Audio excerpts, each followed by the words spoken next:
Meantime, we turn now to former First Lady Melania Trump in a major break with her husband, taking a stand to support abortion rights, reportedly writing in her new memoir that abortion is a woman's fundamental right, and saying in social media that there is no room for compromise when it comes to this essential right. But in excerpts and video released so far, Melania Trump makes no mention of her husband, former President Trump, taking credit for appointing the 3 justices who helped the Supreme Court overturn Roe.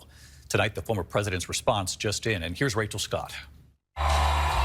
Tonight, Donald Trump in battleground Michigan, rallying his supporters, but making no mention of the surprising new headline from his wife. Former First Lady Melania Trump now staking out a very different position from her husband on the critical issue of abortion.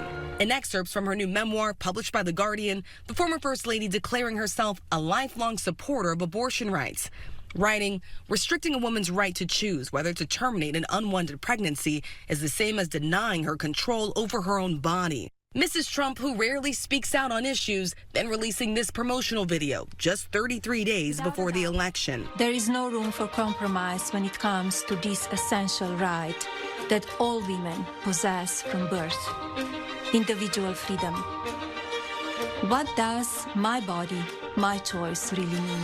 According to the book excerpts, which ABC News has not confirmed, the former First Lady writes, a woman's fundamental right of individual liberty to her own life grants her the authority to terminate her pregnancy if she wishes.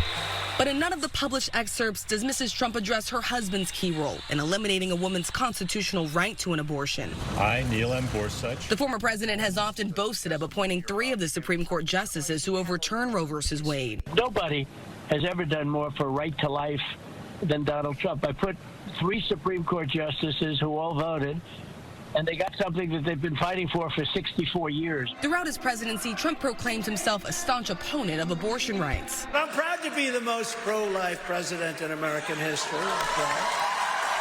Now, with the election fast approaching and Trump struggling to win over some women voters, he insists he wanted the matter of abortion returned to the states.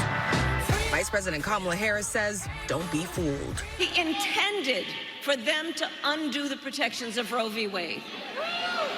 And as he intended, they did. Now, in more than 20 states, there is a Trump abortion ban.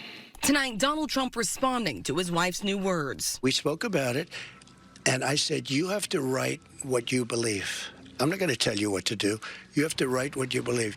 Again, David, none of the passages that have been released so far in Melania Trump's book make any mention of Roe v. Wade being overturned or her husband's role in appointing 3 of the Supreme Court justices who ultimately supported that decision. She did not speak out then, but she is making her position known now, 33 days out from the November election, David. Rachel Scott on the campaign trail. Rachel, thank you.